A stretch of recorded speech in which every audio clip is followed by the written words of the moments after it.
নমস্কার, good morning. জি 24 ঘন্টার সকলকে স্বাগত। সৌমি রয়েছি আপনাদের সঙ্গে।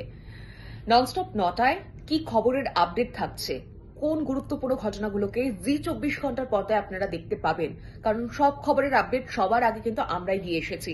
সে দিল্লি বোমা বিস্ফোরণের ঘটনা হোক বা সাত সকালে ঘটে যাওয়া অগ্নিকাণ্ডের ঘটনা, সব আপডেট সবার আগে আমরাই দিয়ে চলেছি। তো 9:30টায় কি আপডেট নিয়ে আসছি, অত্যন্ত গুরুত্বপূর্ণ দুটো খবরের আপডেট আমরা নিয়ে আসবো। আর তার মধ্যে যেটা থাকছে দিল্লি বিস্ফোরণ। দিল্লি বিস্ফোরণে ওমার, আপনাদের নিশ্চয়ই মনে আছে লালকেল্লার সামনে যে বিস্ফোরণে সেই হোন্ডা i20 গাড়িটি বিস্ফোরণ ঘটেছিল, যে গাড়ির মধ্যে সেই গাড়িটির আশপাশে কি কি গাড়ি ছিল তাদের মালিকের সঙ্গে কিন্তু যোগাযোগ করা হচ্ছে তদন্তকারীদের তরফ থেকে। অত্যন্ত গুরুত্বপূর্ণ একটা টার্ন নিতে চলেছে এই জায়গা থেকে।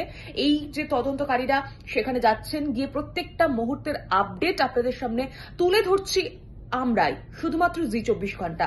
সেই আপডেট নিয়ে যেমন আসছি, এর পাশাপাশি নিয়ে আসবো আরো একটি গুরুত্বপূর্ণ আপডেট। এই দিল্লি লিঙ্কের সঙ্গেই কি রয়েছে তার মূল কাহিনী, নাকি এর পেছনে অন্য কোনো কারণ রয়েছে? নাশকতার ছক আদেও কি আছে?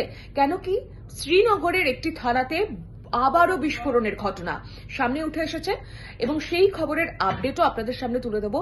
আর কিছুক্ষণের মধ্যেই দেখা হচ্ছে 9:30টায়। নজর রাখতে ভুলবেন না জি 24 ঘন্টার পর্দায়।